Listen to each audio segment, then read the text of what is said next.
चलो, coming back to our studies. तो हम कहाँ से शुरू कर रहे थे? कैलोरीमेट्री से शुरू कर रहे थे। तो कैलोरीमेट्री, इसमें मैंने हल्की फुल्की चीजें बता दी थी कि बताइए क्या हीट होता है, क्या होता है टेम्परेचर वगैरह, ये सब चीजें हमने बता दी थी।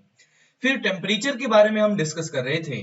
तो टेम्परेचर में हमने देखा था this is degree of random oscillation energy, यानी कि ऑसिलेशन एनर्जी ज्यादा होगी तो टेम्परेचर ज्यादा कहा जाएगा, और अगर वो कम होगी तो टेम्परेचर कम कहा जाएगा। चलो ठीक है।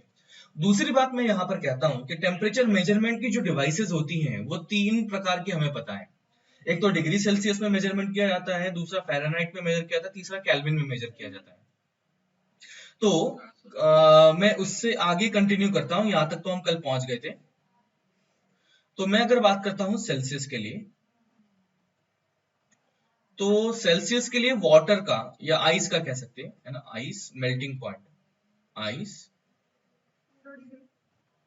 मेल्टिंग पॉइंट, और वो लिखा जाता है 0 डिग्री सेल्सियस लिखा जाता है। सिमिलरली अगर मैं कहता हूं water boiling point and that would B 100।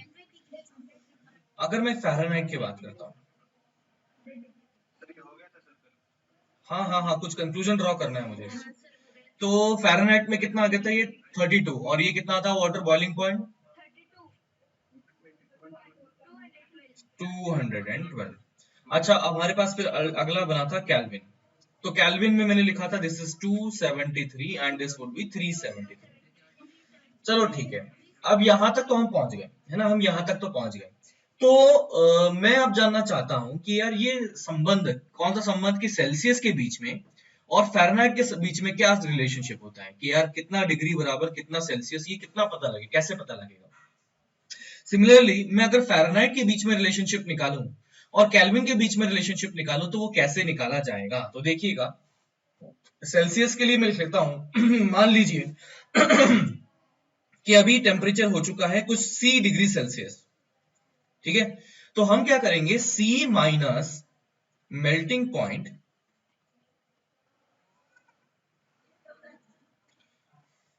Upon क्या करेंगे, boiling point BP minus melting point MP is equal to Fahrenheit minus इसका मेल्टिंग पॉइंट अपॉन फ़ारेनहाइट का बॉइलिंग पॉइंट माइनस फ़ारेनहाइट का मेल्टिंग पॉइंट। ये किसके लिए है? इन फ़ारेनहाइट। सिमिलरली ये भी क्या होगा, this would be in Fahrenheit. Similarly मैं अगर यहाँ पर लेफ्ट हैंड साइड में सेल्सियस में अगर लिखता हूं, तो ये जो चीजें लिखी जाएंगी वो क्या लिखी जाएंगी, ये वाला मेल्टिंग पॉइंट और बॉइलिंग पॉइंट वो इन सेल्सियस लिखा जाएगा, सेल्सियस। तो चलिए यहां पर मैं अगर लिखता हूं तो बताइए क्या रिलेशनशिप बनेगा, this would be C minus melting point का नाम लिखा जाएगा, वो कितना होगा, 0, अपॉन बॉइलिंग पॉइंट बोलो डिग्री सेल्सियस में कितना होता है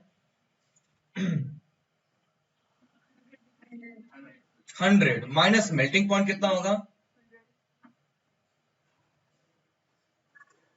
0, should be equals to F minus melting point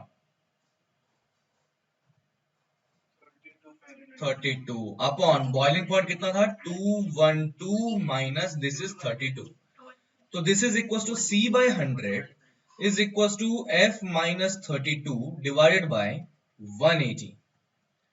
तो this comes out to be C is equals to 100 by 180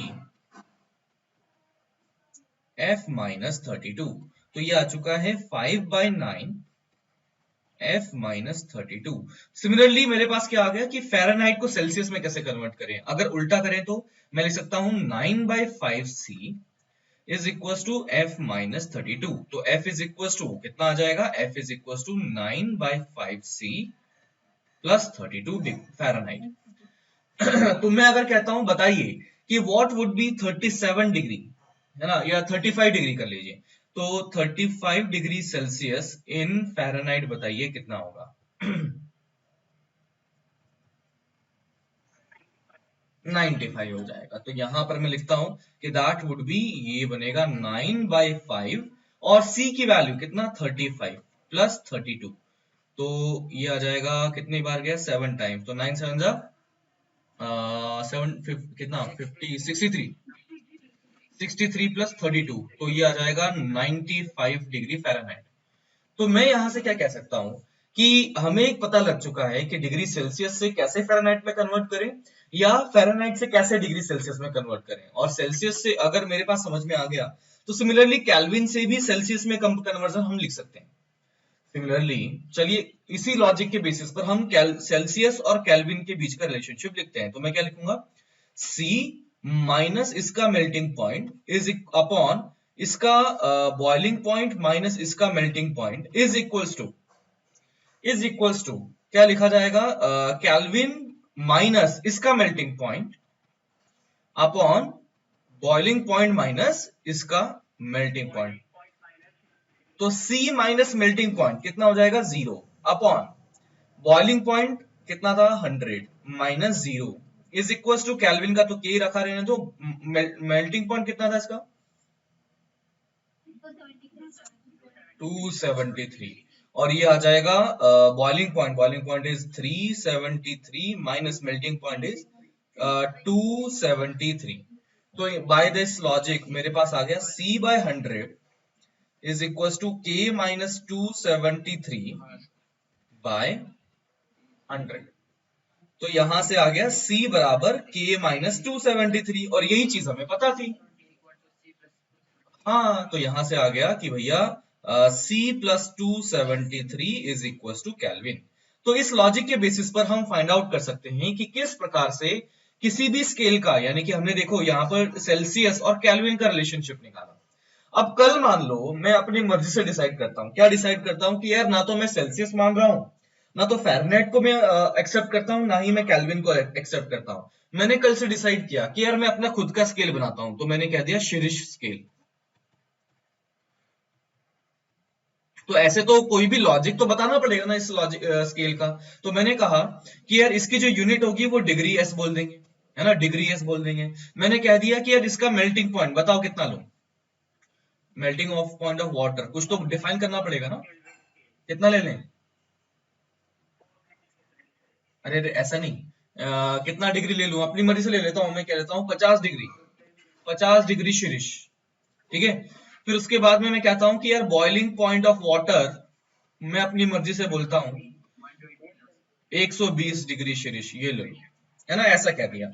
तो यार मैंने अगर ये डिसाइड करा कि यार ये शिरीष में डिफाइन करेंगे, तो अगर कल मुझसे कोई पूछता है कि यार एक शिरीष बराबर कितना सेल्सियस, तो कैसे संबंध निकालेंगे, बिल्कुल हमारे पास वही रिलेशनशिप जो हमेशा यूज करते आ रहे हैं कि that would be C minus 0 upon 100 minus 0 should be equal to Shirish minus इसका मेल्टिंग पॉइंट कितना लिया था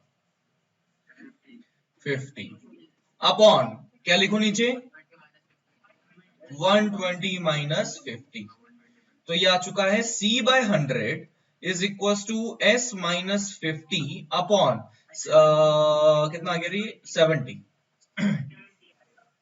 तो ये गया, तो यहां से आ जाएगा 7 by 10 degree Celsius is equal to S minus 50। तो यहां से आ चुका है S is equal to 7 by 10 C plus 50। तो मैं आपसे पूछता हूं, बताइए कि 10 degree Celsius is equal to how many, 10 degree Celsius is equal to how many Shirish, 57 आ जाएगा। तो मेरे पास आ जाएगा ये वाला रिलेशनशिप, क्या ये एक लीनियर रिलेशनशिप है, मैं अभी बताऊंगा इसको, इसको देख लेते हैं। अरे अभी लिख लेना, पहले समझ तो लो।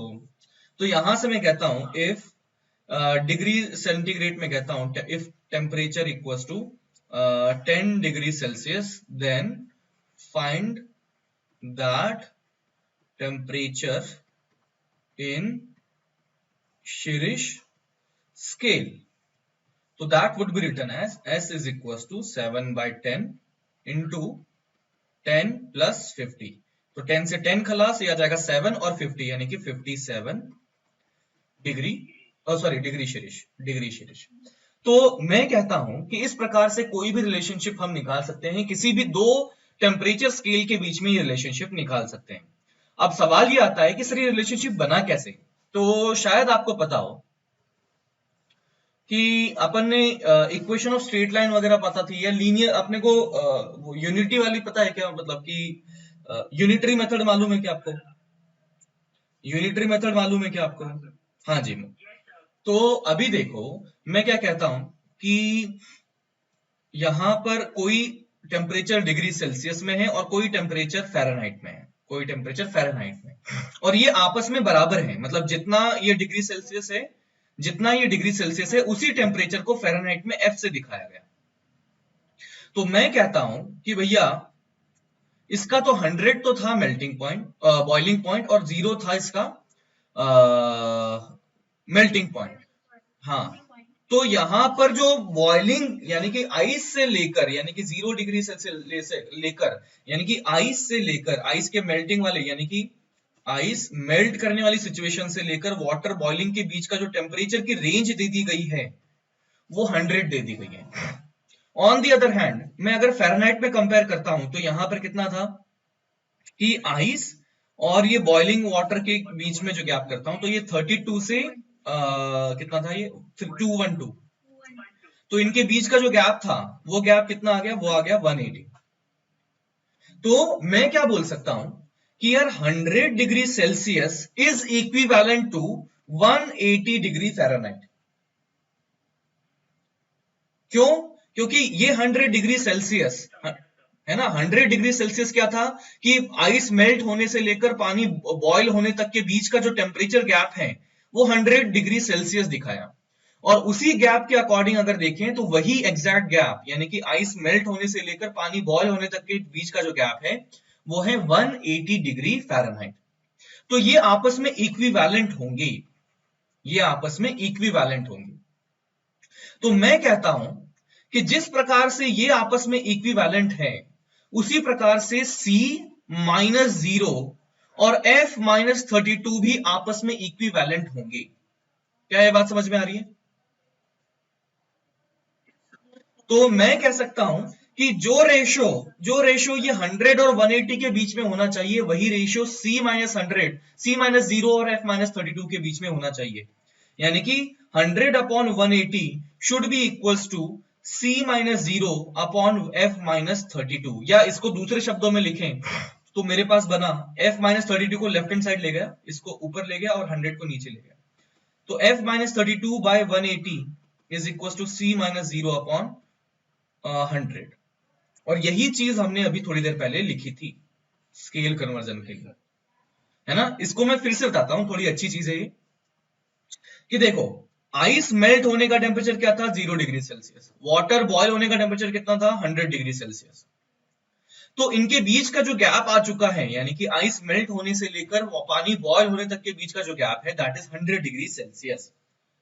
ऑन दी अदर हैंड, अगर मैं फ़ारेनहाइट में बात करता हूं, तो आइस मेल्ट होती है 32 फ़ारेनहाइट पर, और पानी बॉयल होता है 212 पर, 212 पर, तो इसका मतलब इसके बीच का जो गैप है, वो है 180 डिग्री फ़ारेनहाइट। तो आई कैन से दैट कि ये जो 180 डिग्री फ़ारेनहाइट कहें या 100 डिग्री सेल्सियस का गैप कहें, दोनों आपस में बराबर बात को ही इंडिकेट कर रहे हैं, सेम चीज को ही इंडिकेट कर रहे हैं। इसका मतलब 100 डिग्री सेल्सियस का गैप और 180 डिग्री फ़ारेनहाइट का गैप इज इक्विवेलेंट।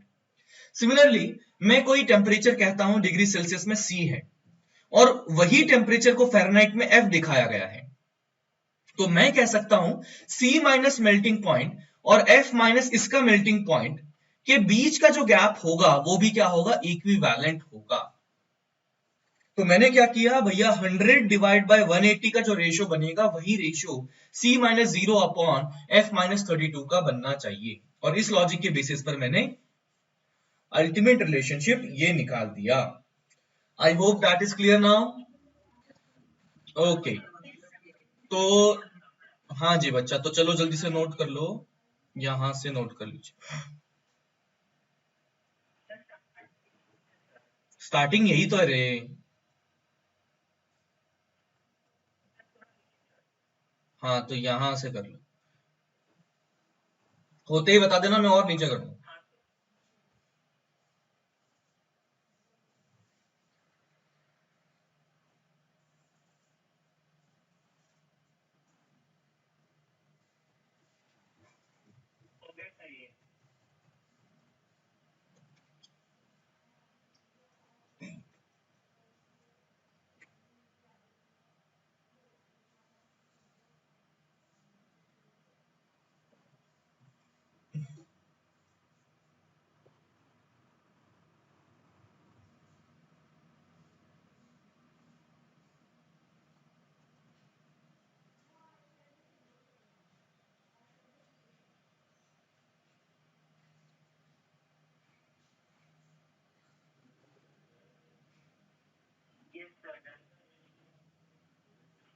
हाँ हाँ हाँ हाँ हाँ, लो रे बाबा, लो लो।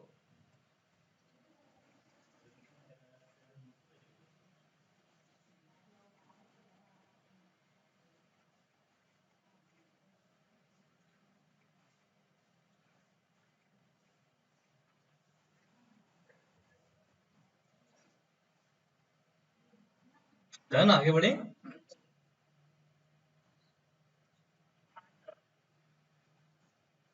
तो ये तो मैंने श्री स्केल बनाया, कल से तुम अपने नाम से भी स्केल बना सकते हो, है ना, और उसका लॉजिक भी डिफाइन कर सकते हो अपनी मर्जी से। तुमने बोला कि मेल्टिंग पॉइंट मैं कह रहा हूँ 50 डिग्री, तो तुमने अपनी मर्जी से बोल दिया यार मैं तो -180 डिग्री को बोलूंगा मेरा मेल्टिंग पॉइंट है। जैसे मान लो, तुम में से कौन अपना स्केल बनाना चाहता है, फॉर एग्जाम्पल कोई भी बोलो।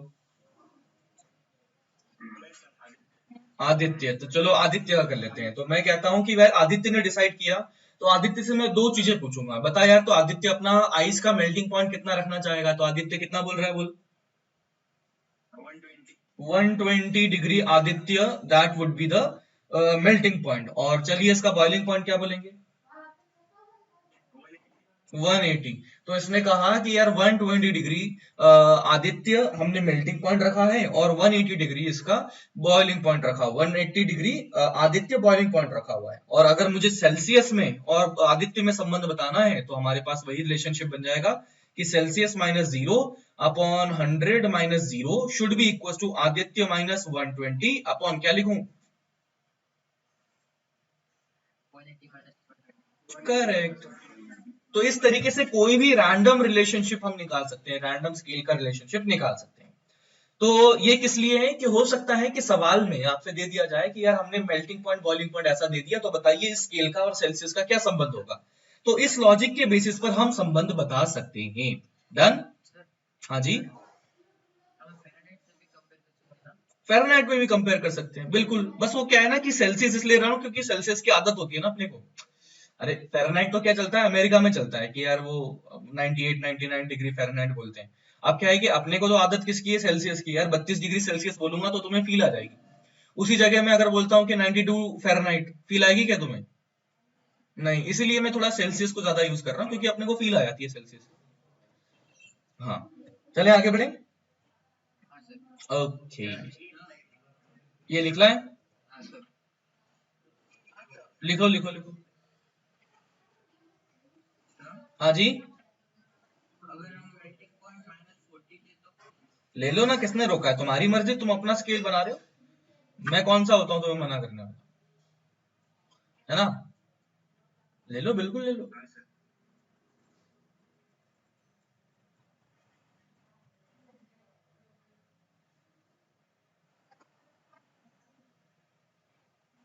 ठीक है, डन। ये लॉजिक तो चलो समझाने के लिए था, तो इसको तो कोई लिखने की जरूरत नहीं है, लिख भी नहीं पाओ। ये लो बच्चा।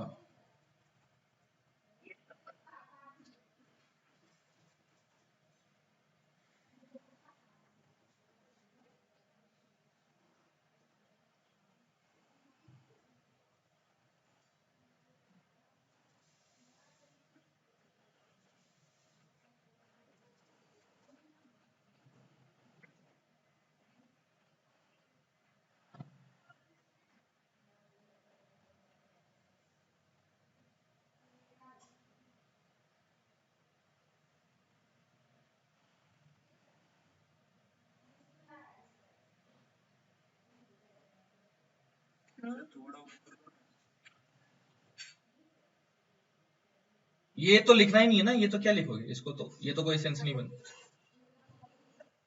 हाँ हाँ, ऊपर एक मिनट में ऊपर ले रहा हूँ। ये हो गया तो बता देना मेरे को। इतना हुआ। ठीक है, ठीक है। तो ये तो लिखना ही नहीं है, और बस खत्म। हाँ हाँ हाँ हाँ हाँ।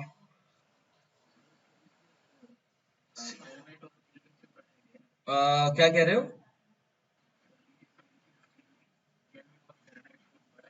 बड़े से क्या मतलब है आपका?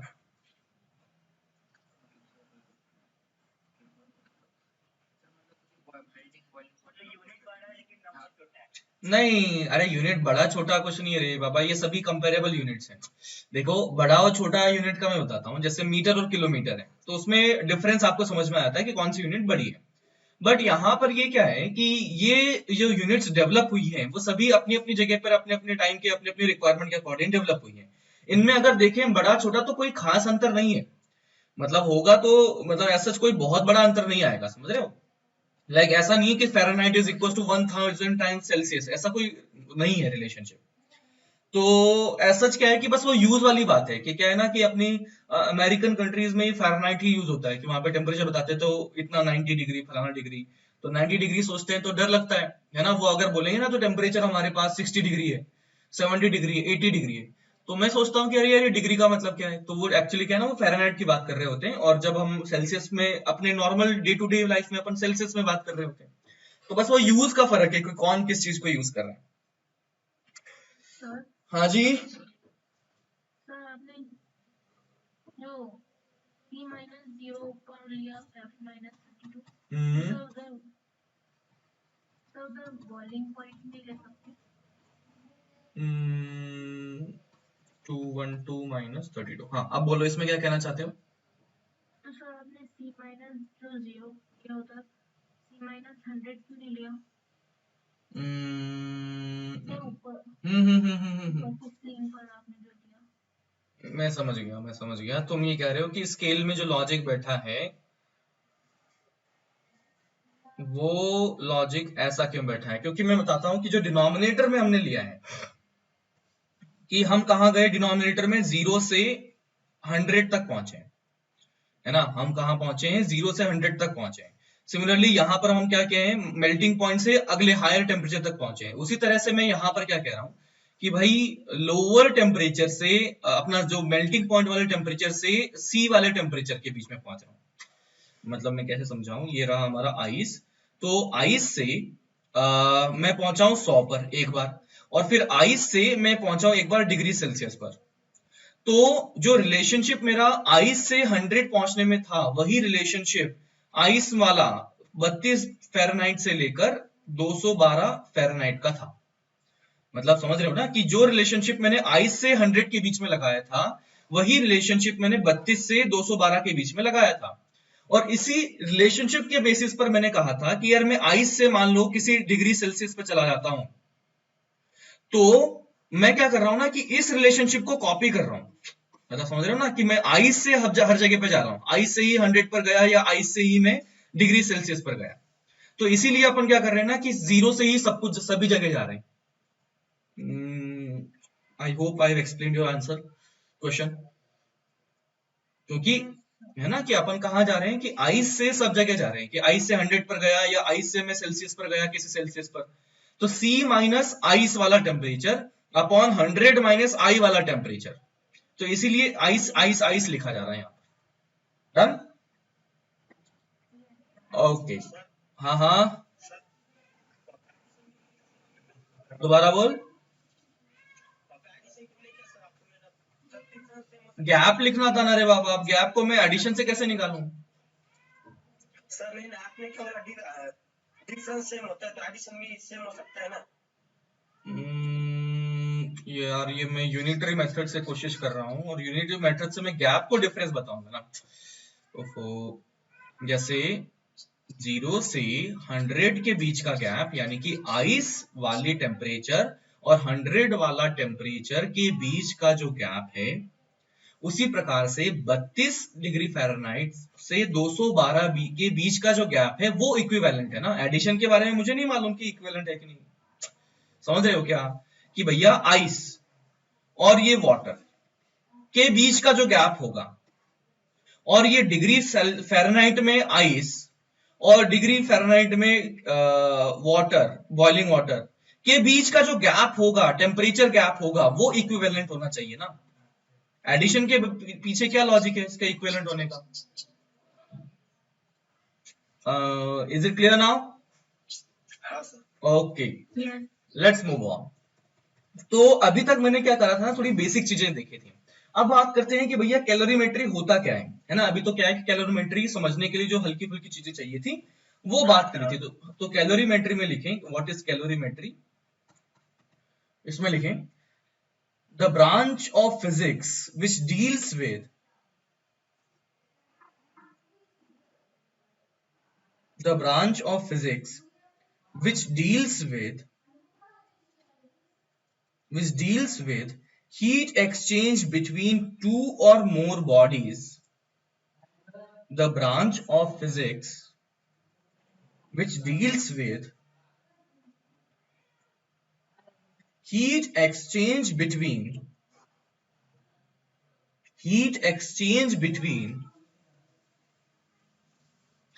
two or more bodies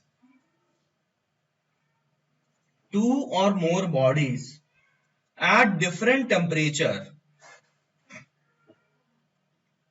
are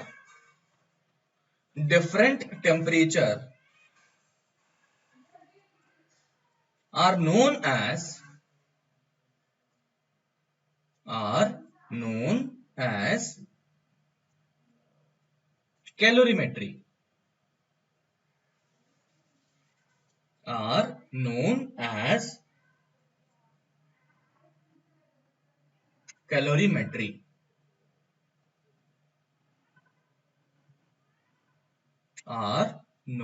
as calorimetry.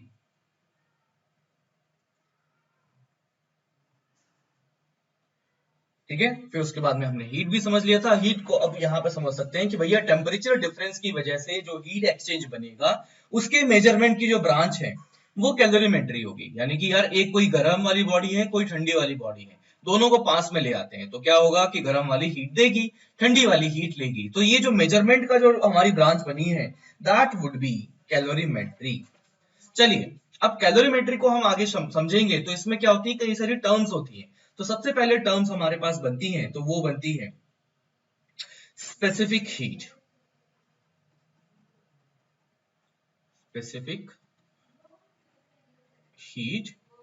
या स्पेसिफिक हीट कैपेसिटी। इसको जनरली एस से रिप्रेजेंट किया जाता है। क्या कह रहे हो सर? ये टाइप है क्या वो कैलोरीमेट्री का? ये इसमें अब कैलोरीमेट्री एक चैप्टर है, इसके अंदर छोटे छोटे नाम हम सीखेंगे और उसका यूज सीखेंगे। तो उसमें सबसे पहला जो टॉपिक हम देख रहे हैं वो है स्पेसिफिक हीट या specific heat capacity. Specific heat capacity, आपने एससीपी लिखा है। अच्छा अरे यार ऐसा मत कर, ठीक है हो जाता है थोड़ा सा, ना यहाँ लिखा तो सही है। मेरा नहीं सर। मतलब मेरे को बेइज्जत करना चाह रहे हो पूरी क्लास के सामने कि आपने गलती करी है सिर्फ स्पेलिंग में। हाँ अच्छा बेटा अभी रुको, सामने क्लास होगी कभी ना कभी। सभी चीजें नहीं ठीक है। तो देखो अब क्या है, स्पेसिफिक हीट कैपेसिटी को समझते हैं। तो लेट अस सी ये कोई ऑब्जेक्ट है जिसका मास है m, कोई ऑब्जेक्ट है जिसका मास है m, है ना। और इस मास के लिए मैं कहता हूं कि मान लीजिए मैंने यहां पर कुछ Q हीट यहां पर दी, है ना। Q मतलब कुछ Q अमाउंट ऑफ हीट इसको दे दी। अब बात देखिए कि ये एक ऑब्जेक्ट था, यहां पर एनर्जी आ गई, यहां पर हीट आ गई तो इसका टेम्परेचर बढ़ना चाहिए, है ना। तो मैं क्या कहता हूं कि a body receives Q heat and increase in temperature of body is let's say कुछ डेल्टा टी हो गया, है ना। कुछ हो गया होगा कुछ ना कुछ, मान लो 10 डिग्री से 20 डिग्री हो गया तो टेम्परेचर चेंज कितना हुआ, 20 माइनस 10 यानी कि 10।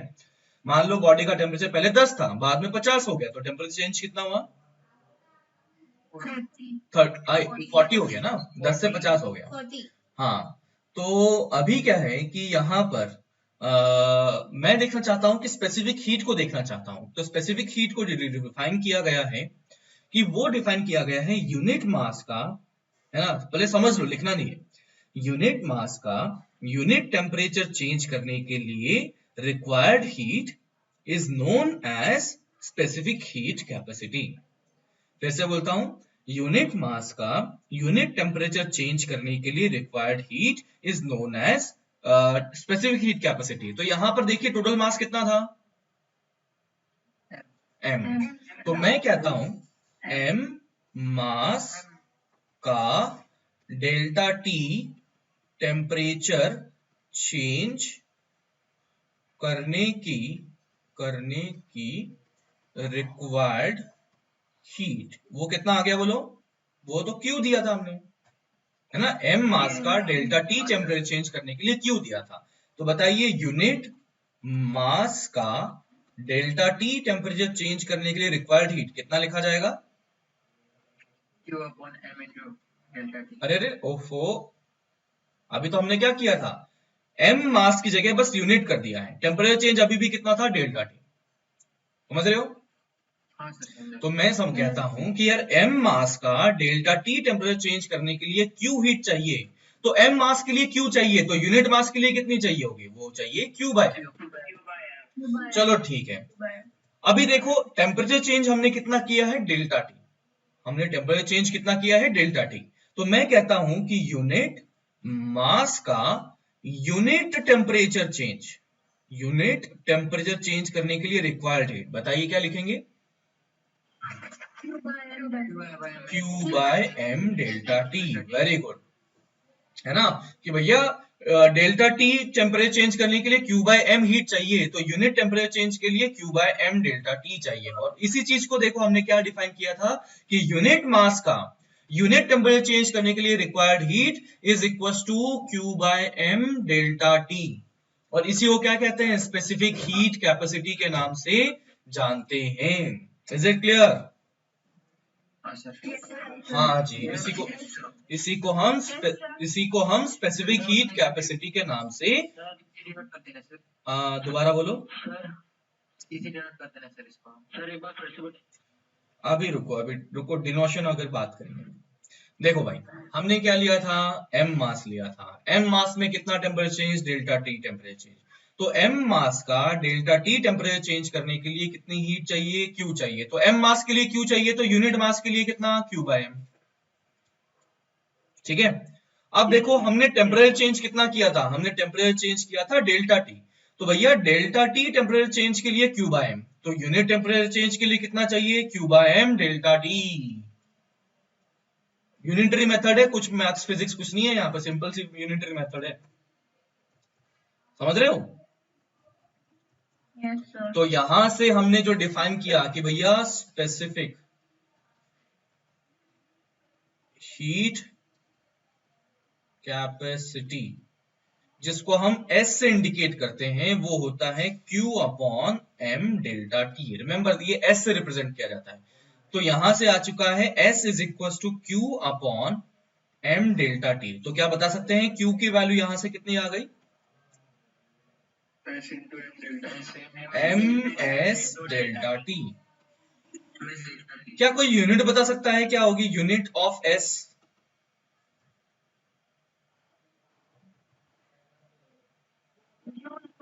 जूल पर किलोग्राम केल्विन, है ना। ये सब कुछ मैंने लिख दिया है SI में, है ना, ये किस में लिख दिया मैंने, SI में लिख दिया। या उसी की जगह मैं क्या लिख सकता हूँ, जूल का जूल रहा, और ये किलोग्राम का हो सकता है कहीं पर ग्राम भी मिल जाए, और हो सकता है केल्विन भी मिल जाए।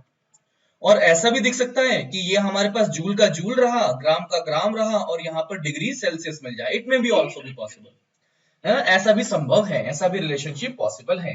तो ध्यान दीजिएगा, हो सकता है कैलोरी में भी हो सकता है, और ये आ जाएगा कैलोरी पर ग्राम पर डिग्री सेल्सियस, ये भी संभव है, बिल्कुल संभव है, कोई दिक्कत नहीं है।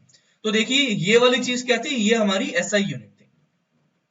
इसके अलावा बाकी जो यूनिट है वो जरूरत के अकॉर्डिंग चेंज कर दिया हमने, कि कहीं हो सकता है कि कैलोरी पर ग्राम पर डिग्री सेल्सियस दिख जाए, या कहीं हो सकता है जूल पर ग्राम पर डिग्री सेल्सियस दिख जाए। That would be different scenario. हमारी अगर SI यूनिट की बात की जाए तो this would be SI unit.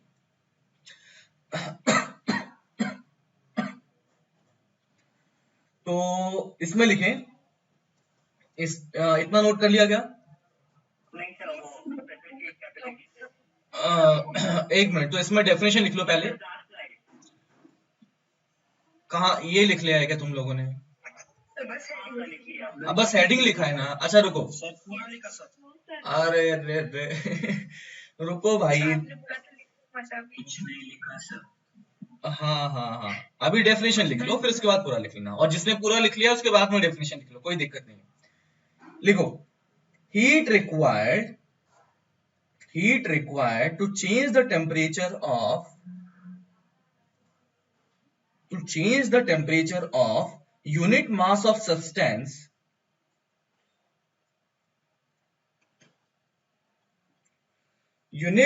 of substance by temperature repeat करो। heat required to change the temperature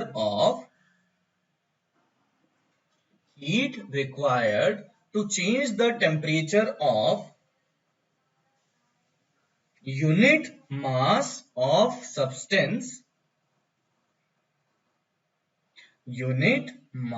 of substance by 1 degree Celsius by 1 degree Celsius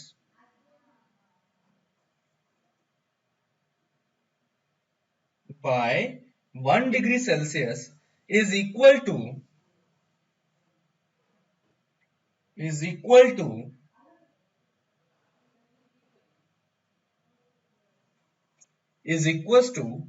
specific heat capacity of substance. Specific heat capacity of substance.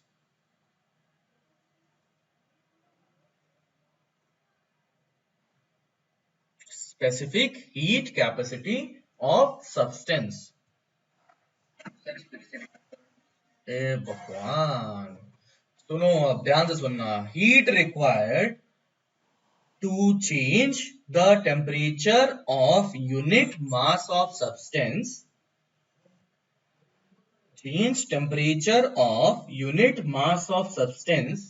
by 1 degree Celsius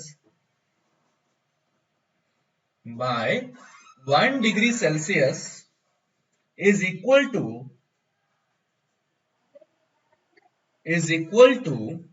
specific heat of substance. Specific heat of substance.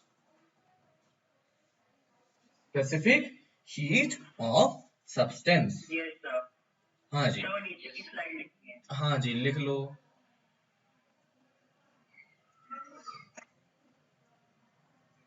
तो ऊपर वाले बताना एक बार slide. जी अभी लो जी।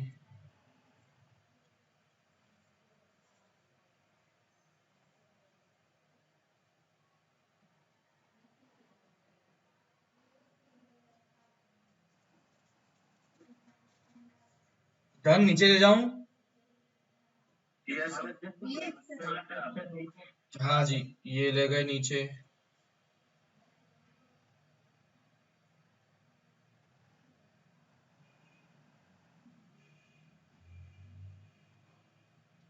Done? हाँ sir. Yes sir. हाँ जी हाँ। Okay okay, लिख लो लिख लो।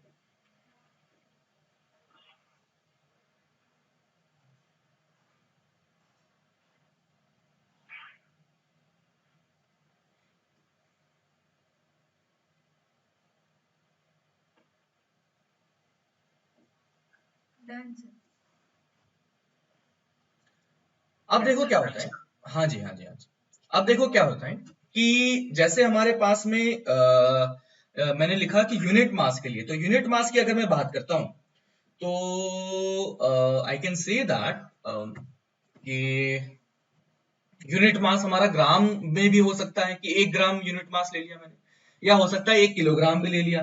तो इसके बेसिस पर भी कई बार नाम दे दिए जाते हैं। तो सबसे पहले हम लिखते हैं ग्राम specific heat ठीक है, और आप बताइए इसकी डेफिनेशन क्या होनी चाहिए, हिंदी मराठी इंग्लिश किसमें भी बोलना चाहो बोल सकते हो। 1 ग्राम ऑफ सब्सटेंस के लिए जो हीट हाँ, पूरी बोलना, आधे अधूरी क्या बोल रहे 1 हैं। ग्राम ऑफ सब्सटेंस का जो टेम्परेचर है वो 1 डिग्री हाँ, ये सही बात बोल, हाँ, कि भाई इस बार मास जो लिया है वो 1 ग्राम तो है ही, लेकिन टेम्परेचर चेंज भी 1 यूनिट ही रहा है। तो लिखिए heat required to change the temperature of, इसमें लिखें heat required to change the temperature of substance, to change the temperature of substance by 1 degree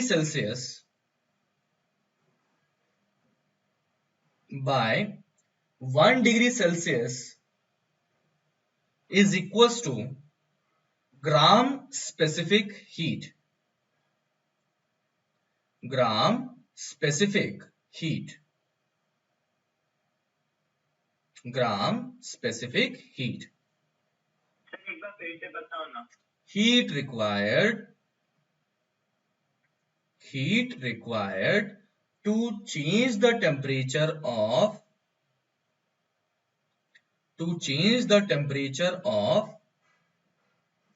1 gram of substance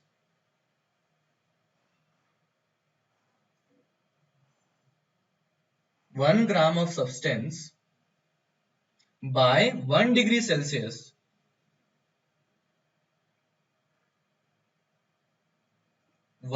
Celsius is equals to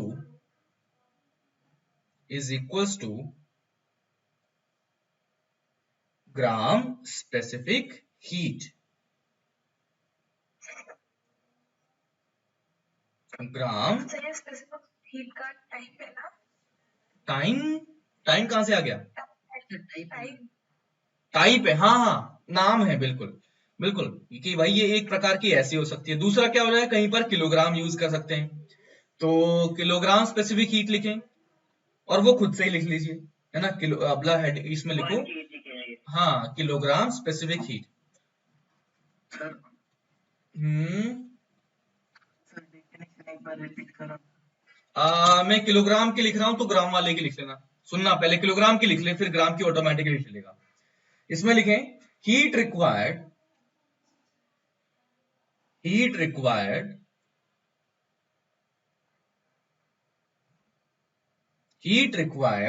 to change the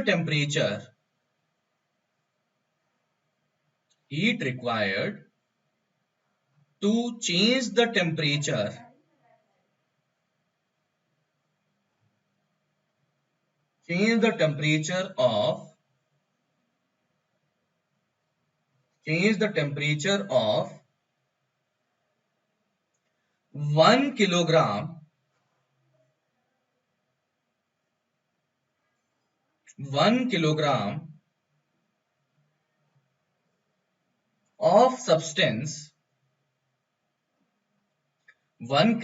of substance by 1 degree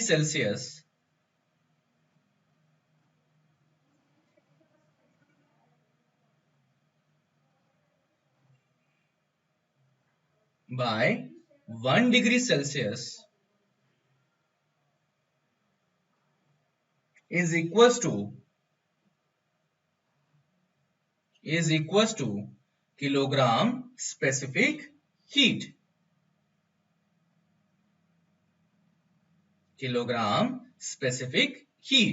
तो अगर ये बोल दिया तो बताइए gram specific heat क्या हो जाएगा, जिसका जो मिस हुआ है ना, अब लिख सकते हो आप, किलोग्राम की जगह बस ग्राम डाल दो, ठीक है, हाँ सर। ओके। अब इसके अलावा एक और स्पेसिफिक हीट बनती है और जिसका इस्तेमाल आपका थर्मोडायनेमिक्स में बहुत ज्यादा होगा, है ना, मैं आपको जो यूनिट बताने वाला हूं अगली वो रहेगी, और इसका इस्तेमाल जनरली थर्मोडायनेमिक्स में होगा, और वो होती है मोलर स्पेसिफिक हीट, है ना, ये क्या होगा, यूज्ड इन थर्मोडायनामिक्स। तो क्या थर्मोडायनामिक्स के बारे में केमिस्ट्री में अभी बात हुई है कुछ? नहीं सर। नहीं हुई है। ओके, तो ये एक ऐसा टॉपिक है, थर्मोडायनामिक्स एक ऐसा टॉपिक है जो फिजिक्स और केमिस्ट्री दोनों में पढ़ाया जाता है। थर्मोडायनामिक्स एक ऐसा टॉपिक है जो फिजिक्स और केमिस्ट्री दोनों में पढ़ाया जाता है। और अभी जो ये मोलर स्पेसिफिक हीट के बारे में बात कर रहे हैं वो जनरली यूज्ड इन थर्मोडायनामिक्स। तो बस अभी क्या है, स्पेसिफिक हीट की बात हो रही है, इसलिए लगे हाथ साथ में ये भी अपन पढ़ लेते हैं हल्का सा, लेकिन इस चैप्टर में खास इसका कोई इस्तेमाल नहीं होगा। तो आपको शायद पता हो कि यार मोल नाम की एक चीज होती है। क्या होता है mole? Number of mole indicates amount of substance. 1 mole, 2 mole, 3 mole. तो वहां से मुझे क्या समझ में आ रहा है, अमाउंट ऑफ द सब्सटेंस का पता लग रहा है। तो मैं कह सकता हूं, है ना, तो मैं यहां से कह सकता हूं कि भैया जैसे ग्राम स्पेसिफिक हीट का समझ में क्या आया मेरे को कि 1 ग्राम को यूनिट टेम्परेचर चेंज करने के लिए रिक्वायर्ड हीट। फिर किलोग्राम स्पेसिफिक हीट क्या हो गया था, बोलो?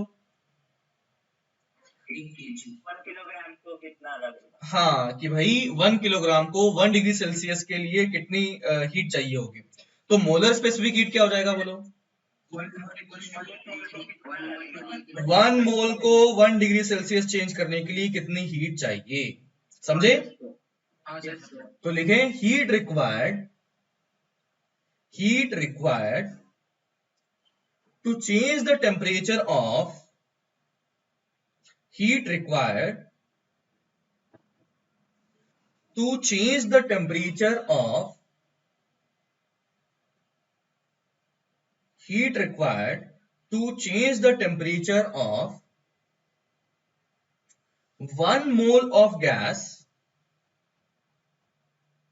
1 mole of gas सर सिर्फ गैस के लिए एप्लीकेबल है क्या?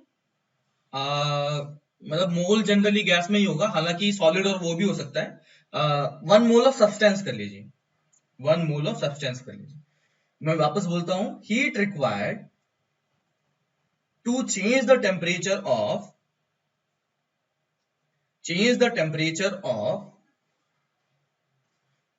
1 mole of substance, 1 mole of substance, 1 mole of substance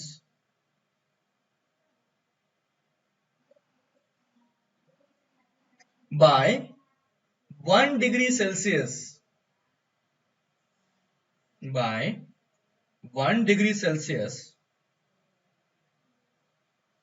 is equals to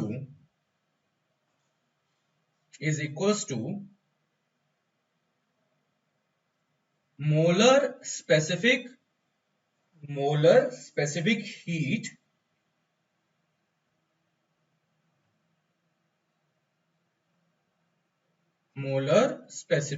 heat of substance.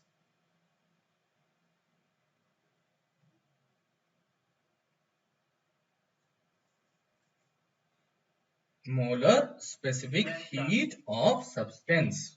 Sir हाँ जी, एक बार पूरी डेफिनेशन एक लाइन में बता दो। अच्छा, heat required to change the temperature of 1 mole of substance by 1 degree Celsius is equals to molar specific heat of substance. Molar specific heat of substance.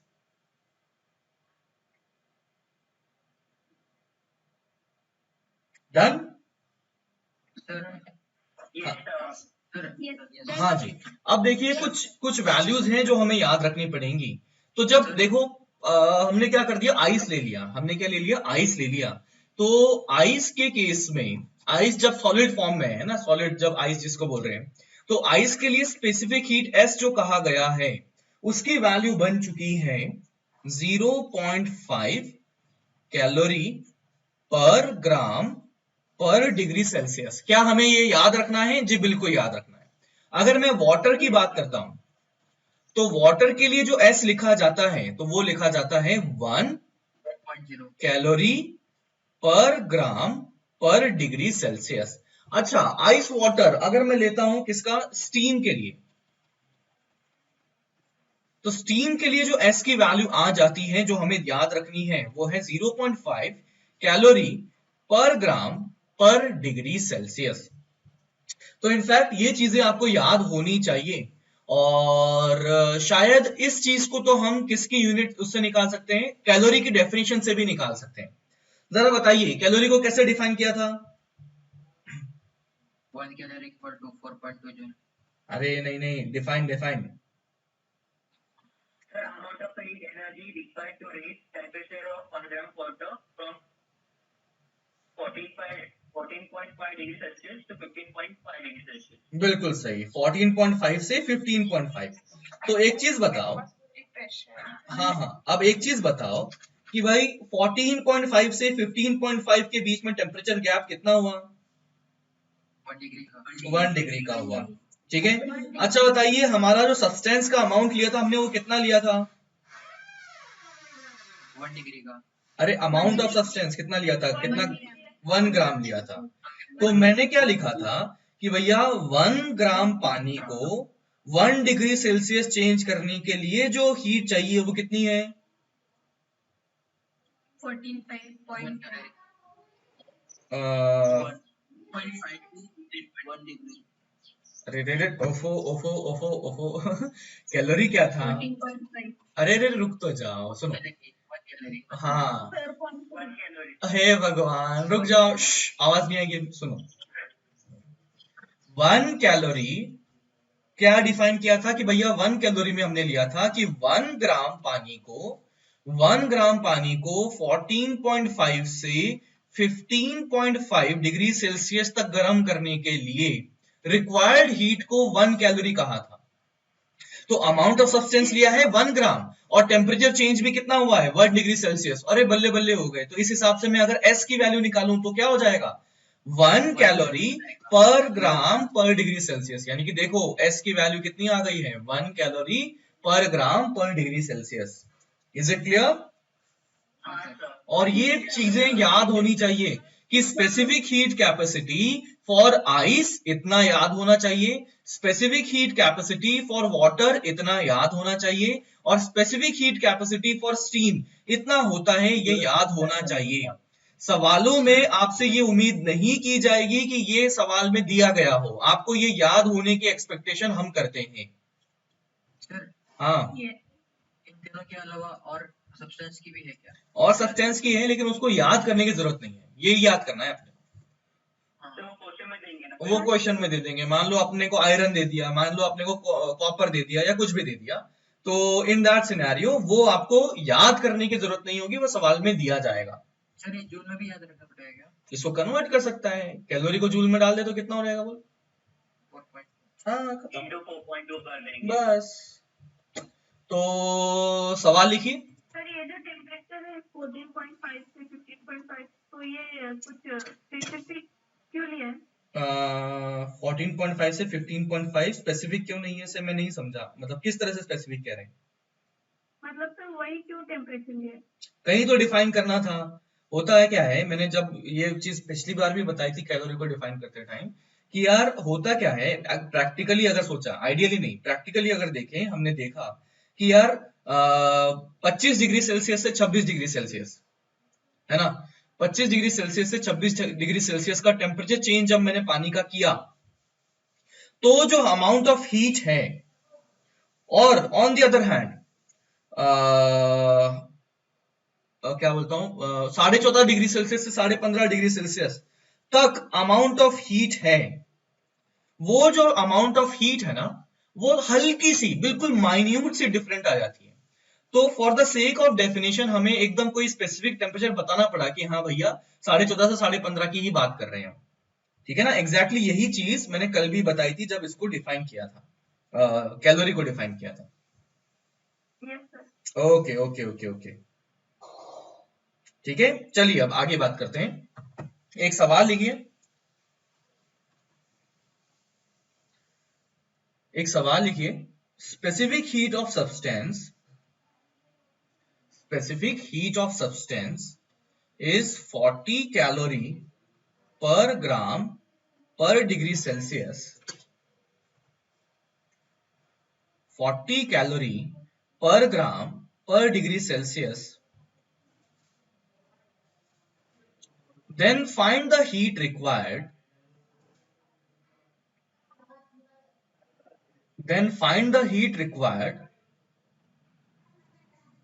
to change the temperature of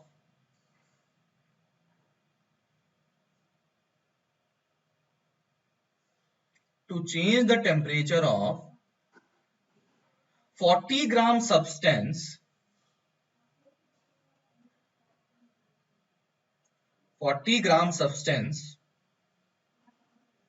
from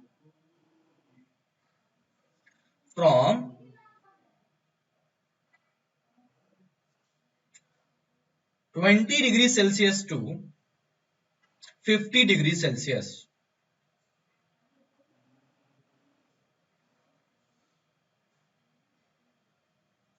तो बच्चा this would be your homework, आप इसको solve कीजिएगा।